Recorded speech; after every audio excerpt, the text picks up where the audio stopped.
A word of warning, this podcast explores graphic and disturbing stories and includes some strong language. It therefore may not be suitable for our young listeners or other folks who may find it disturbing. Hello and welcome to True Crime Daily, the podcast covering high-profile and under-the-radar cases from across the country every week. I'm your host, Ana Garcia. Our case this week is all about justice and outrage. Should a convicted killer be given a compassionate release from his prison sentence because he says he's dying? Where was his compassion when he took the life of his girlfriend, Christina Lazzarini, on her 27th birthday and staged it to look like it was a suicide? And no, this is not an ordinary convicted killer. He was a cop at the time of this murder, and the victim's family says he used his connections then to cover up his crime, and he is using his connections again now to get out of prison. The parole board has denied this man parole twice because they say he is a threat to society. Yet this week, a judge's ruling has given the green light to actually release him. Her family says they are reliving the trauma of this murder all over again, and they are doing everything that they can to keep this killer behind bars. Her family will join us in just a few minutes. We are recording this on Wednesday, July 19th of 2023. Our guest today is Luis Bolaños, a former homicide detective with more than 30 years of law enforcement experience. He is the founder of Get Bit Investigations, a friend of this show, and a tireless advocate for the survivors of crime. But Luis is here today because he has been friends with the Lazzarini family for decades, and he is helping the family in their fight to keep this convicted murderer locked up. And then joining us later will be two family members of the victim, Steve Lazzarini and Amanda Lane Moore, who have an online petition to keep this man incarcerated. Luis, welcome. Thank you so much for everything that you do. Thank you so much, Anne. This is a big one, and I say that by so many of these, but every time I think I've seen everything, I haven't. And I thank you, because when I told you about this, you didn't even hesitate. And everything I've learned about compassionate releases and this law that's just going to create an avalanche of these things, putting murderers and rapists back out on the streets, I've learned in the last week since I got a call from Steve Lazzarini. Yeah. This is a new law in California, a brand new law, and I believe this is the first big test of this law, which basically, it was enacted because the people behind it thought we should be a lot more compassionate toward these criminals. Here's my problem. Where is the compassion here for the victims and the family of the victims? And they are being re-victimized through this process. Yeah, absolutely. And you'll see the trail, even though this homicide is over almost 30 years ago. It still affects his family, or any family that's going through this on a daily basis. But the fact now they have to absorb and have to figure out for the first time that it's possible this clown, this convicted murderer, might actually be back on the streets, living near the same area where the homicide happened. And what's strange, to this day, the community is not aware of what's going on. We plan to change that and make a difference, because there is going to be an avalanche of these type of releases, compassion releases coming. If we don't nip it right now, they're coming. Oh, absolutely. So before we bring on Christina's brother and her sister-in-law, I want to go over the facts of the case with you so we can talk about that. So when we bring them on, we can have a much deeper conversation about how all of this has affected the family. And certainly they have a lot more information. So the victim here is 27-year-old Christina Lazzarini. She had just finished celebrating her birthday. It was her birthday. She had been with her family celebrating a joyous day. She grew up in the Coachella Valley. This murder took place in Cathedral City. She lived with her boyfriend in Cathedral City. Her boyfriend at the time, Louis Hassan, was a cop with a very checkered past. He lost his job at the Cathedral City Police Department and was working at the Los Angeles Housing Police at the time of the murder. Okay? Christina was found dead in her home on December 2nd of 1990. She was shot in the head, but the body was staged to look like it was a suicide because she was still holding the gun, Louis. It didn't make any sense. No, it didn't make any sense at all. He staged it. After he shot her, after Hassan shot Christina, he took the weapon and put it in her dead hand and did his best in a panic, I'm sure, to make it look like a suicide. And look, I also want to add, not only was Hassan fired from or left, he had a choice, but he left before he was terminated from Cathedral City Police Department. And then from there, he went to the LA Housing Authority Police Department. But he started at Bell Gardens. That was his first job. And he was terminated, asked to leave there to Cathedral City because he committed fraud. He was convicted for fraud. And that information never made it over to Cathedral City, supposedly. Who knows? That's another issue we'll get into. But I can tell you for a fact, the information of what he was accused of doing in Cathedral City and the trail of violence he left while he was worked there never made it to LA Housing Authority. One police department gave, the other police department the nod to go ahead and hire him, constantly, basically covering up for all of his crap. And look, and some of it is alleged to be criminal, and we'll get into that, but anything to the serious level of a murder, the taking of a life. This is what bothers me about this case, because the murder was actually investigated by all of his buddies at the Cathedral City Police Department. That is where the murder occurred. So here you have what should be, prime suspect number one, the boyfriend, right? And rather than pulling themselves out of this investigation, I believe they covered up, they aided, abetted, and atrocities as far as what happened to the evidence in this case. Right. Absolutely true. And look, we've talked about this issue before in other investigations, especially high profile. And it doesn't really matter if they're high profile or not, right? But if you're investigating one of your own, or one of your own has a connection, even if it could be on level, just because they know the person, you shouldn't be investigating the crime. And it really should have been a conflict of interest declared from the inception. As soon as they recognize it was one of their own. And what is a conflict of interest? Well, the threshold for that is he simply has to give possibly the appearance of an impropriety. Well, this screams this. This should be the poster child for a conflict of interest for any police agency across this country as to a case, an investigation you do not take, and have outside agencies ask, hey, let us take this for you. We'll do it. And to be denied, that's almost unheard of, right? So, and this case, the reason it took so long and went through and the family suffered so much is because it was never handed over to an outside agency. And once that snowball got going, it was almost impossible to stop. It took 7 years. Unbelievable. 7 years to get it to trial and get a conviction. That is unheard of. It is ridiculous. It is an injustice. It is a moral crime to do this to a family. And here's the thing. He is the one who started the whole, she killed herself. She was depressed. He was the one who planted the seed that this was a suicide. And then he made up a story because the family denies this. He says 6 months earlier, she had tried to take her life. Yet, everyone has asked, including the parole boards who have twice said, no, you're not getting out because you have not come to terms with the truth.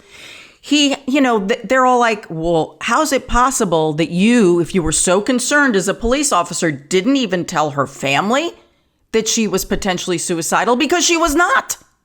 Right. She was not. Right. He has a history, and I've gone way back in his history over 40 years now, of being a liar, a manipulator, and just thinking he's always the smartest one in the room. And just, to tell a lie, some of the best lies are perfect blends of truth and fiction. And he has done that through his entire adult life, probably in his childhood too, certainly in his law enforcement career, every step of the way. So when she is discovered dead, and he is now telling all his buddies, it's suicide.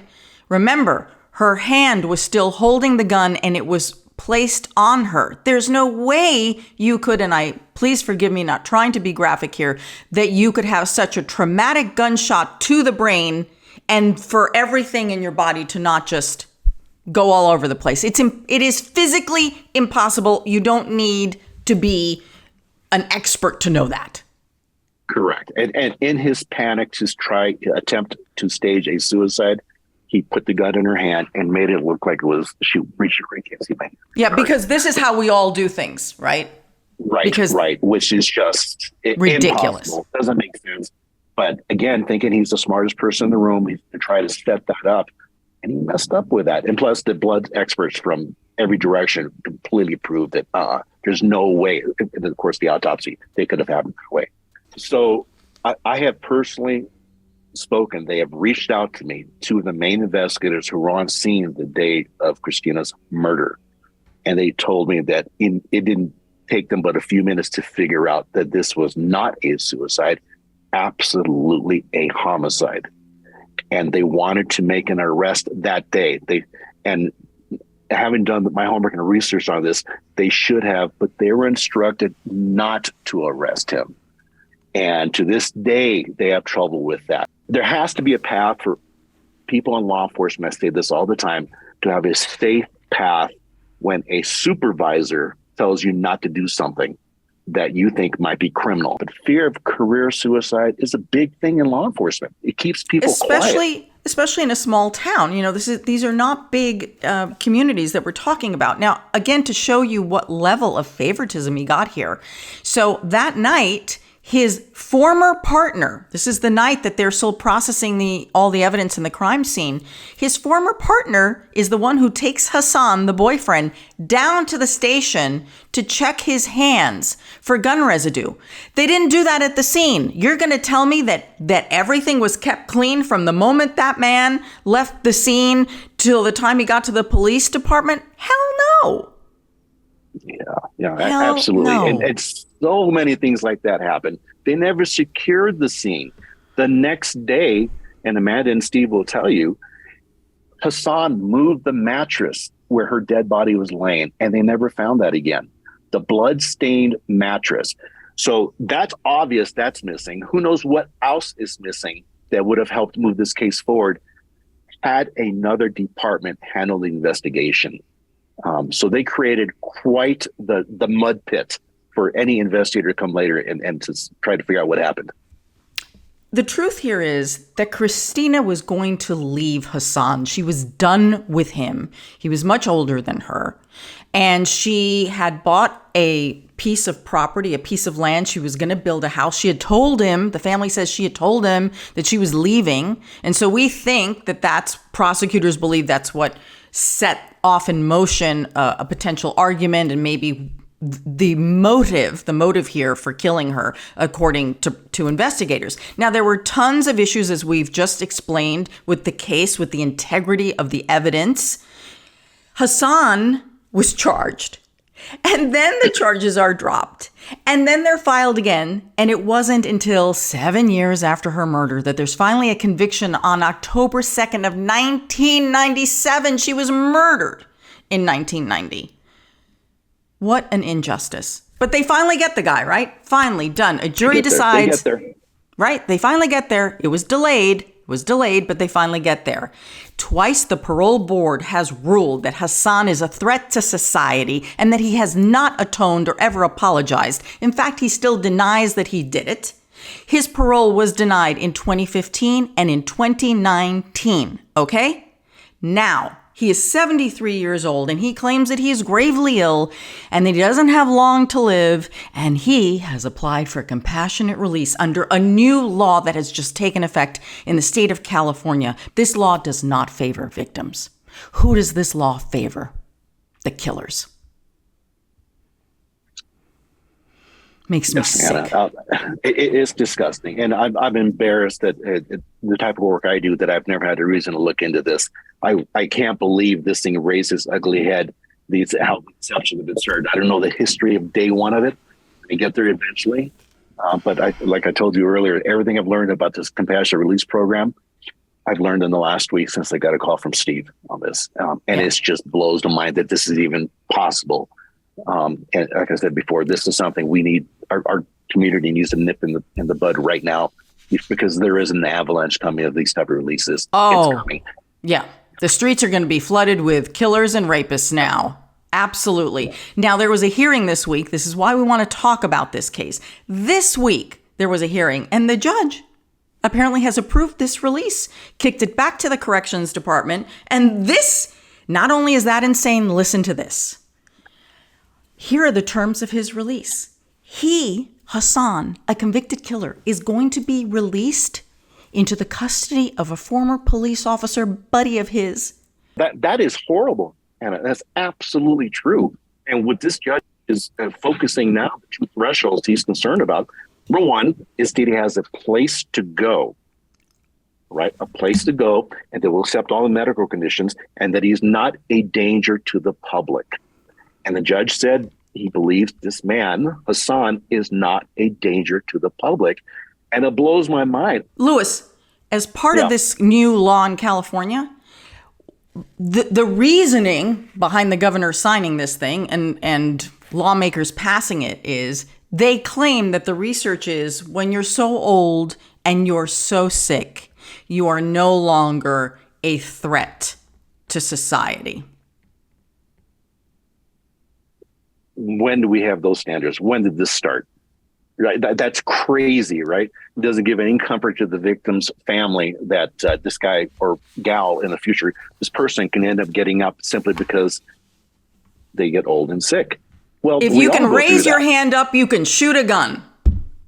Absolutely. So look, Hassan can walk, he can cook for himself, he can use the bathroom for himself, he can actually drive, he can make phone calls, he can get on the computer, he can eat. He can do everything you and I can do.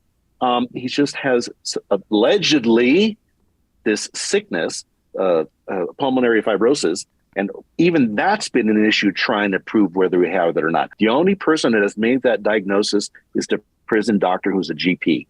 He has not been evaluated by an expert, and that's a fight they're trying to get through. But I mean, what a low threshold.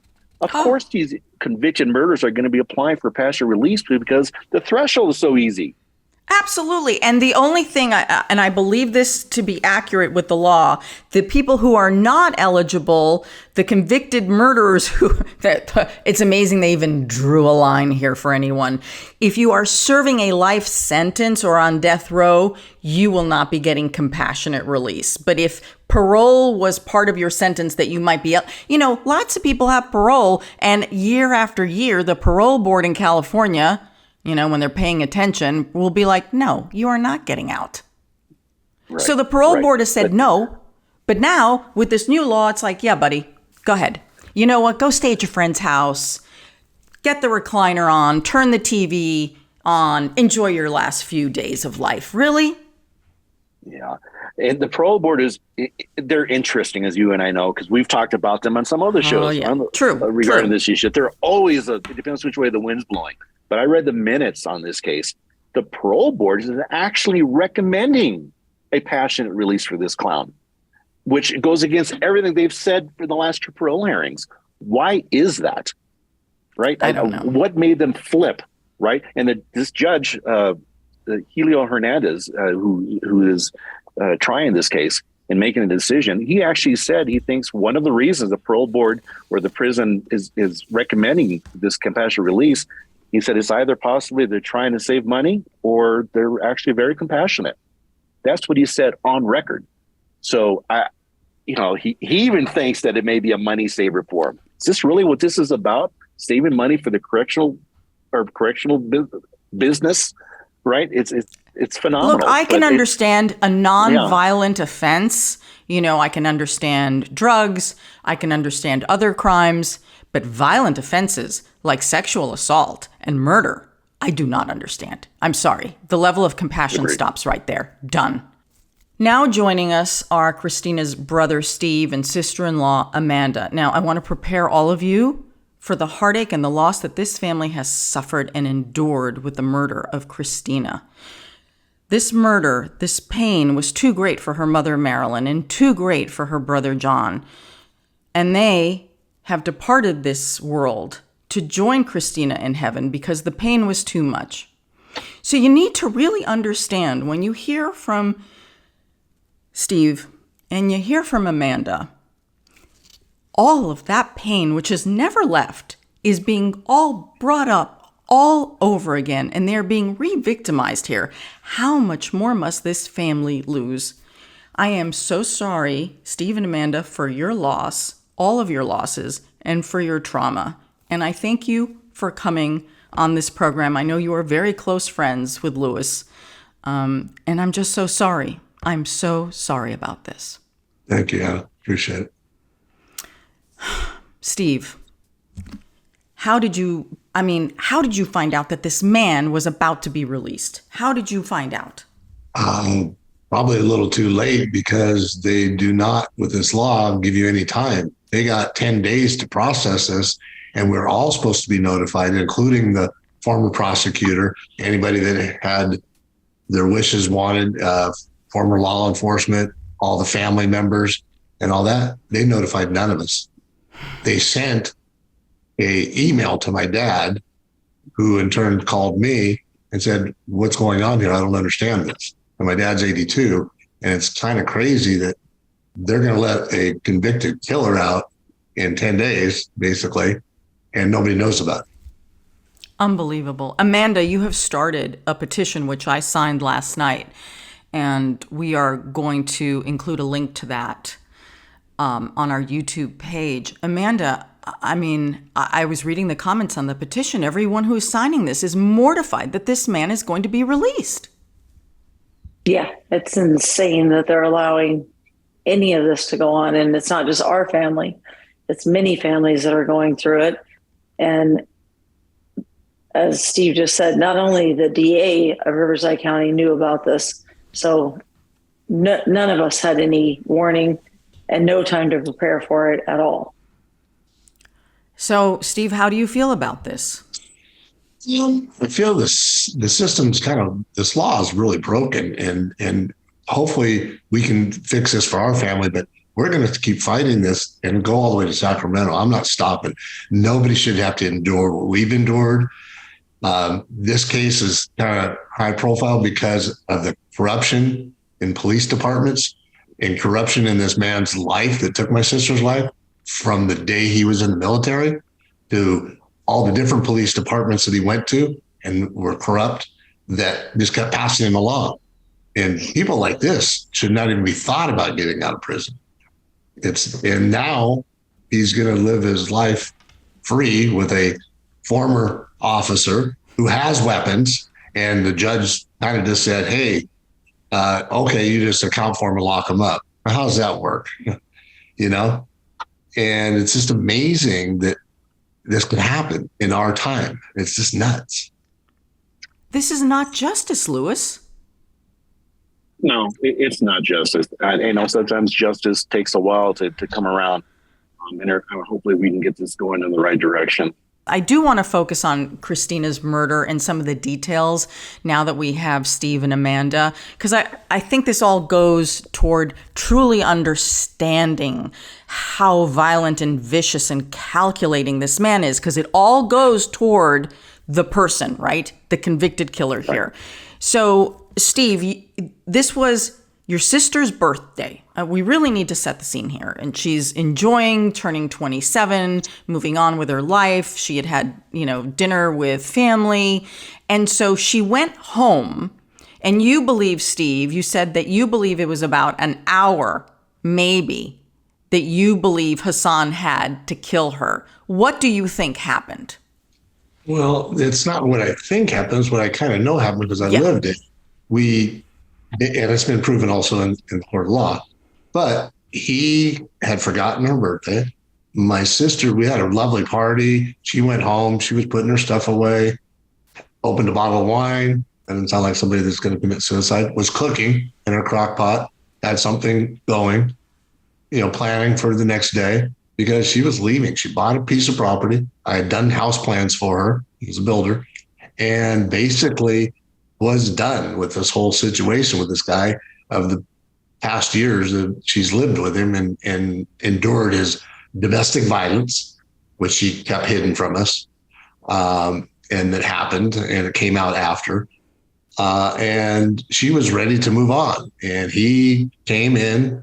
He forgot her birthday, supposedly, but he actually didn't forget her birthday. It was in testimony in the trial that he knew it was. And she was leaving him. That's why he came. He came back there because she was leaving. Came from LA, from his job there, pretended to come by the house, to pretend he had missed her birthday and he had a present for her. So he came by my parents' house where the party was. They lived about 5 minutes from there and made up a big story to my parents. And it just sounded fishy, and proceeded to go to the house. And then about not quite an hour after that, it was very suspicious. My brother got suspicious and all that, because he actually came back to my parents' house. Hassan did. Yes, Hassan. Okay. And in the interim, my brother and his wife at the time, Teresa, left to go check out my sister because she wouldn't answer the phone. And they just talked to her a few minutes, like maybe a half hour before, 45 minutes before. And went to their house, crawled through the doggy door because the house was locked up, tight as could be. She didn't answer the door. And they found her dead in her bedroom. And it was just unbelievable. And then at the time, Hassan is at my parents' house, and I'm heading there now that I know what's going on. And he leaves my parents' house and actually goes back to the scene to act like he was going to find her, but he didn't know that my brother was already there and the police had already got there. So it kind of blew his thing. And then it kind of covered it up from there. Oh my God. Amanda, you were saying that he started acting very strangely with the funeral. Was he even permitted at the funeral? And then how he was acting on your sister-in-law's grave? Please share with us this story. He was permitted at the funeral. He showed up. We had undercover officers there. They actually went and asked him to leave. He didn't actually leave. He just went outside. So we all had to endure that. He was, 30 feet away from us. After the funeral, he would constantly go to the grave, leave notes, leave incense, leave sake glasses. He had a whole ritual thing he would do, trying to do I feel so bad. I miss her kind of situation. He was trying to still go through she committed suicide. So every time we went to visit the grave, we constantly had to see all of that stuff as well. So even more torture on top of, it was torture on top of torture on top of torture, and continues to be. Of course, yes, now with his imminent release. But then I am so taken by how you all address the problem to save Christina's soul and resting place from this man. What did you do? We took in the middle of the night, we had the body exhumed, and we had to move to a cemetery out of state that it could be watched. Otherwise, the torture that my mother and the family was going through was just unbearable at the time. And knowing that he was walking around freely and it was being covered up by his superiors, that it was, it just unbelievable. And the actual, I have to tell you, this one thing that really sets in my mind, my poor wife would not even shower at home for the first 6 months of this, to almost 8 months. She would go to my parents' house to shower because I would leave work, and I would follow her to my parents, and then she would go to work from there. She didn't want to be alone by herself. Because she was afraid of him. Yes, totally afraid of him. And my sister and her were my best friends. And I know now when I lost her, some of the things she told me when she was dying from her cancer, this was years later, that she knew that he was beating her And my sister made her promise never to tell me. And it's like on her deathbed, she finally told me that several years later. And it was really hard. And the toll that must have took on her, holding that inside, that she knew that all this time. I'm so sorry. Yeah. So I don't want anybody else to go through stuff like this. This compassion thing is just, it's bizarre. Like you said earlier, I think, if they're drug dealers or petty crimes, thefts or whatever. And yeah, maybe they got stuck in that 3 strikes laws that California had. That I can understand. But anybody that takes a life, anybody that molests children or a rapist, no. They got life for a reason. And if the parole board won't let them out, they're not getting out. We've got to change this law. This has got to change. This has got to change. Work with like what Lewis is doing. And now that we're fortunate to listen to you, and we want to keep fighting this, go all the way to Sacramento. And this is not just in California. This is happening all across the country now that I've learned this little bit here in the last few weeks. It's consumed us. I thought this was all behind us. Wow. In talking with Lewis said one of the things, because he's been friends with you and your family for decades. Oh, yeah.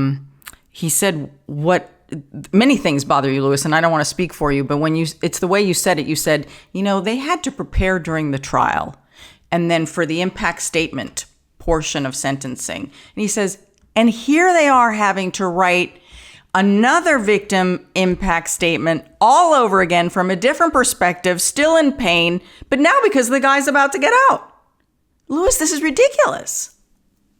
Yeah, it's unheard of. And I mean, again, a perfect example of what true victim re-victimization is. I discussed with Steve, how in the world are you going to write a new victim impact statement? And you're pressed for time because you're still trying to absorb what's happening. You're in shock, right? And I think, it's probably a safe thing to say that there was some shock that the family went through when they heard this was even a possibility, and now it's a probability. That's just cruel, inhumane for the family. It shouldn't happen like that. But that's a tactic based on this compassion law that the attorneys for Hassan are using and others are going to use. Use that time wisely and strategically so that the prosecutor's office can't respond in a reasonable amount of time and the family can't get up there. The judge here, one of the things that he said, right, as I'm studying this case, is that he already has their victim impact statements. Well, Your Honor, that's from over almost 30 years ago. You can't use those. This is a new impact.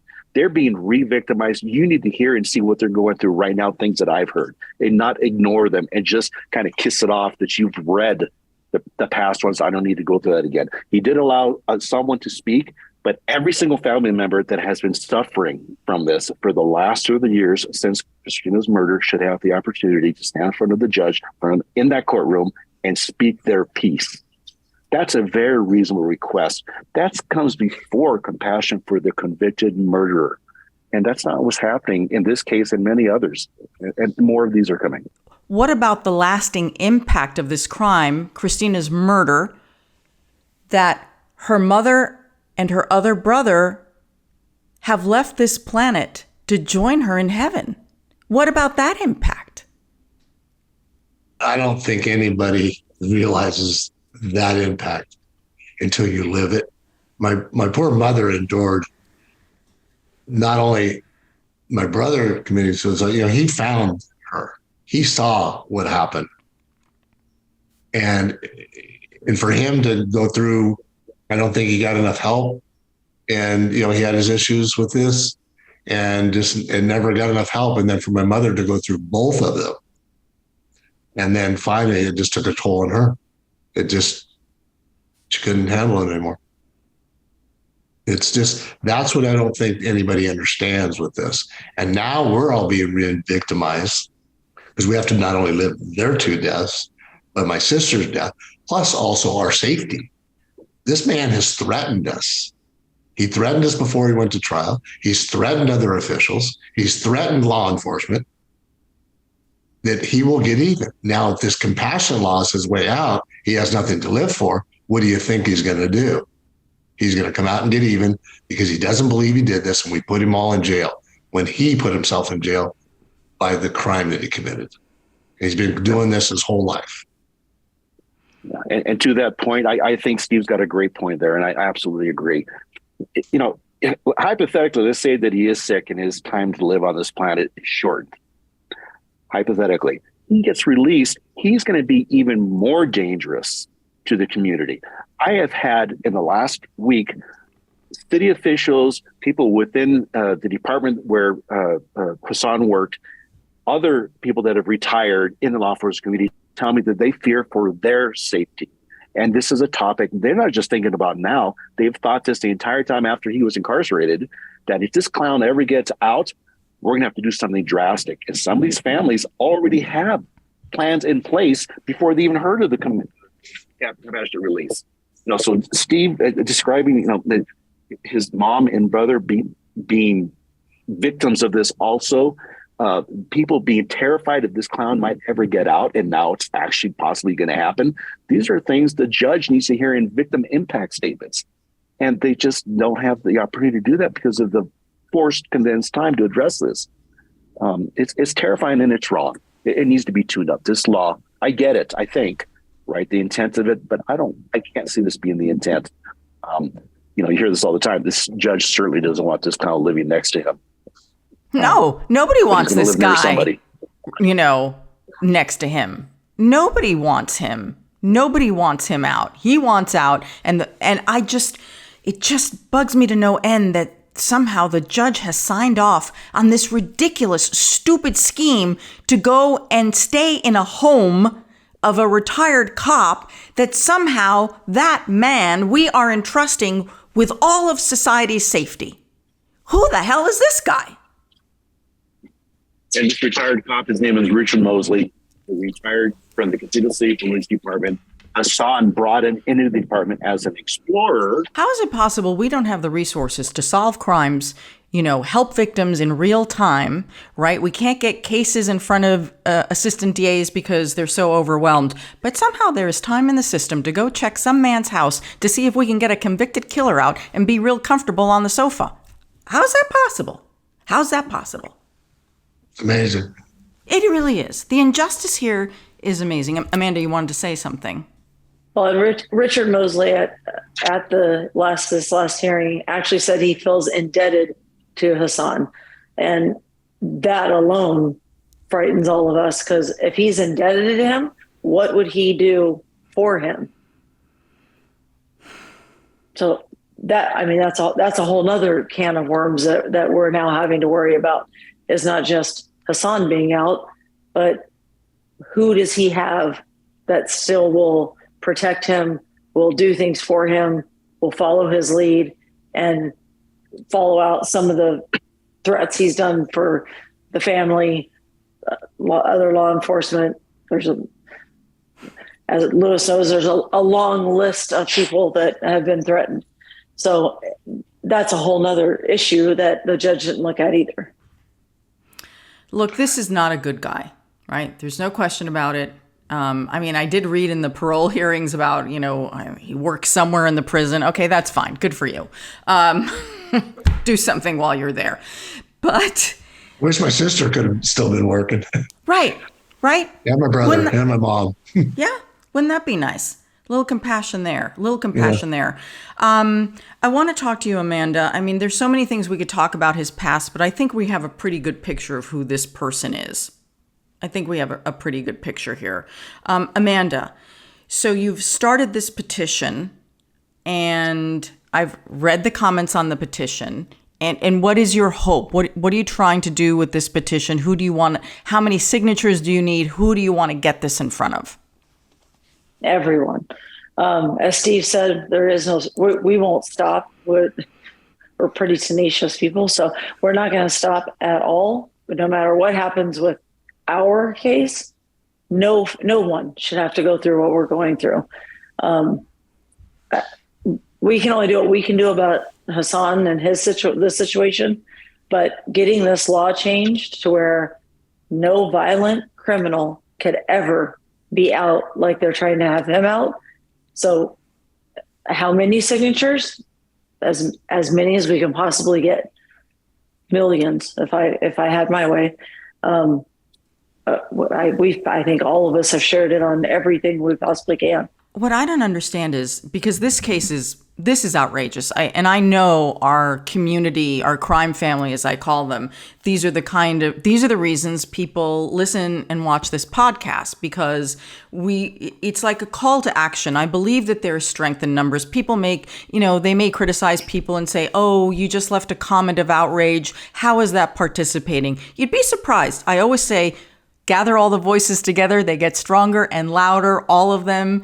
And that's why I think this case is incredibly important. But what I cannot believe is that the news organizations in Southern California and in the state of California that cover law and order and all this, that this isn't on anybody's radar. Like, no one is talking about this case. It's amazing. Let's change that. Let's change it. Yeah.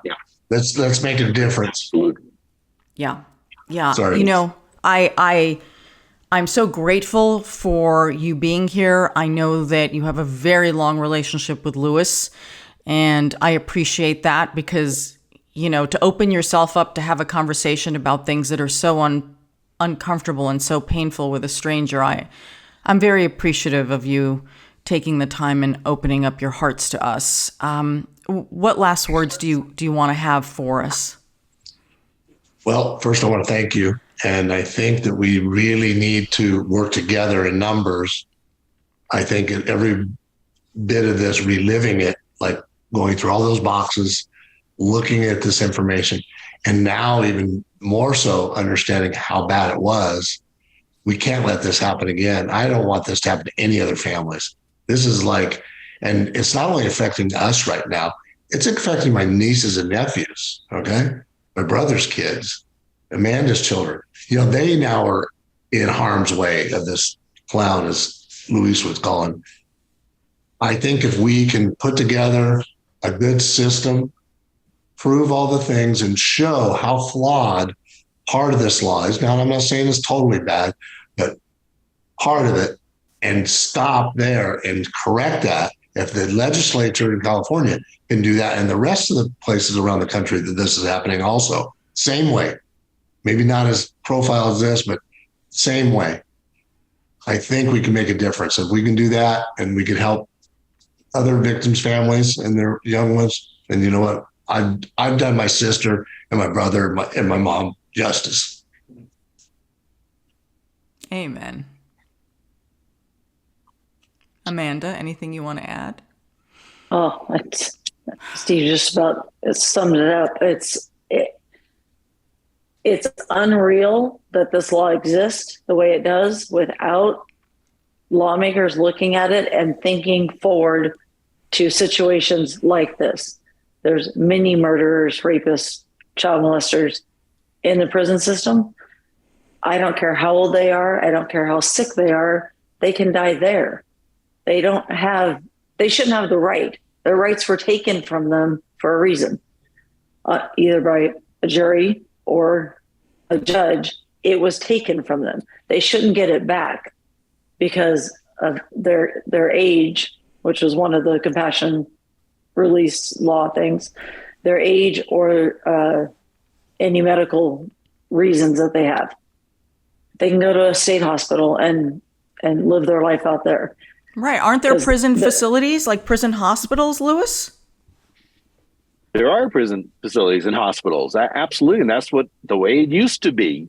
I never heard of anyone getting out because they're sick, a convicted murderer or a convicted violent felon.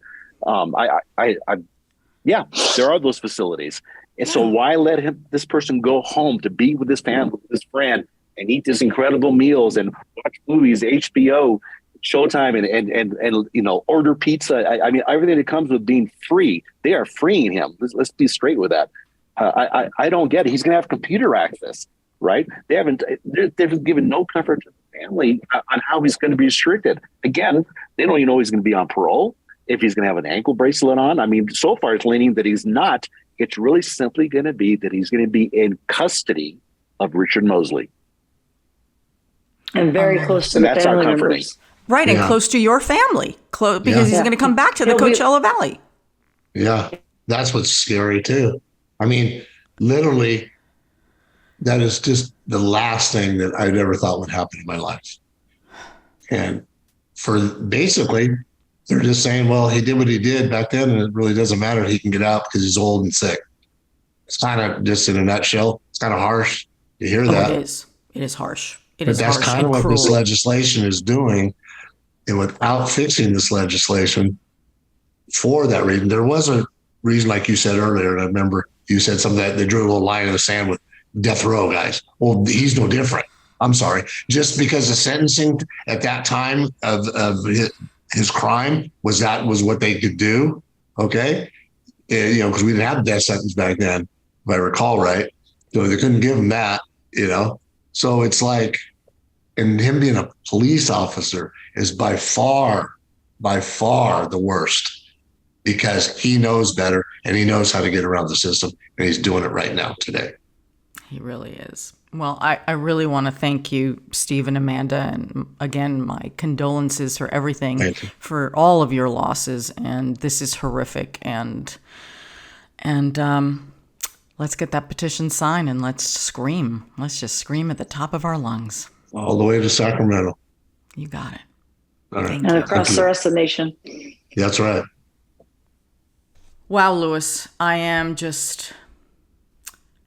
my heart is broken for this family, because to hear how Christina's mother and brother took their lives because they couldn't live with the pain of all of this.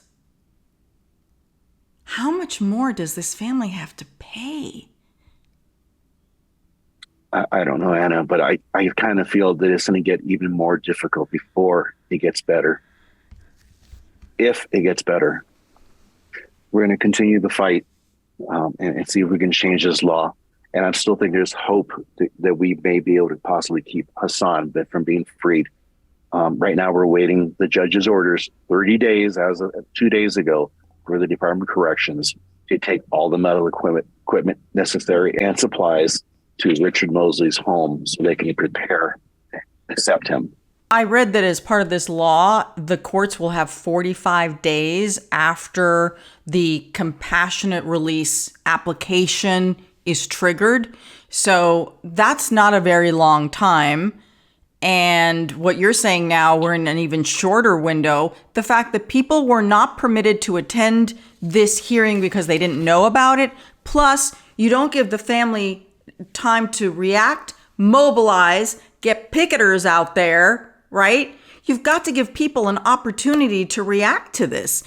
Parents and families lose their minds when convicted child sex offenders are released into their communities. They lose their minds over this. I think we should be losing our minds over the potential release of this man. Absolutely. I just, I know we've said it over and over again. This doesn't make any sense. We're going to do what we can here. You all have loud voices as well. This is just, this is not okay. This is not justice. You bring up a good point. You bring up many good points, Anna, and Megan's Law, right? You can look up and see if you have a convicted sex offender living next to you. But wouldn't you want to know if you have a convicted homicide suspect living, or convicted murder living next to you also in the same type of database? Isn't that dangerous to you and your family also? And I would be upset if he was living there, especially through a compassionate release law. And I saw him mowing the grass or walking around. I wouldn't want him there anyways. Those neighbors where he's going to be living, of Richard Mosley, they don't have a choice. This man's going to land in their front yard, literally. Mm-hmm. Yeah. And the big difference with this is, at least you have parole board hearings. They're structured. There is a process. Half the time the parole board is crazy anyway, and I don't agree with them. However, there is a process in place. The process for this new law of compassionate release is truncated, seems to miss a lot of steps, and I don't think is okay to release someone like this into a person's home. There's just a lot that there's no oversight. This is what is troubling me about this. It's too quick. It favors the killer and there's not enough room for the public and the community impacted by this to prepare and react. So, Louis, Very true. We have our marching papers, don't we? Yes, we do. We do. On this, I never take it for granted when a family or victim or victim's family reaches out to me and trust me with this type of information and are just looking for help. They've exhausted everything. And I especially never take it for granted when I call you and say, Anna, this is what I got. Help me. You always jump on it. So I thank you for that. So again, we're linking everything. We want you to share this. If you're outraged, share this. This is a good start. And we're going to reach out to some local news organizations here in Southern California to figure out why they're not covering this. And let's see what we can start. We've made changes before. You all have hollered before. Yes, we have. Let's see what we can do. All right. So this has been a very unique episode of True Crime Daily, the podcast, but it is where our heart lives. In ultimately, we always ask the same question. What would justice look like? And is this justice? No, it is not. So, Louis, where can people get in touch with you if they're concerned about this or something else? You've got a big digital footprint. How can people follow you? Thank you, Anna. My entire social media footprint is at getbitinvestigations.com. And if you have information on this case or your own issues with compassionate release, you're going through the same thing. Okay. You can find me at Anna G News, Anna with one N. You can find this podcast episode and all our episodes wherever you get your podcasts. Subscribe to our YouTube channel. Also, go to truecrimedaily.com to subscribe to our newsletter. I'm your host, Ana Garcia. Until next week, as we always say, don't do crime.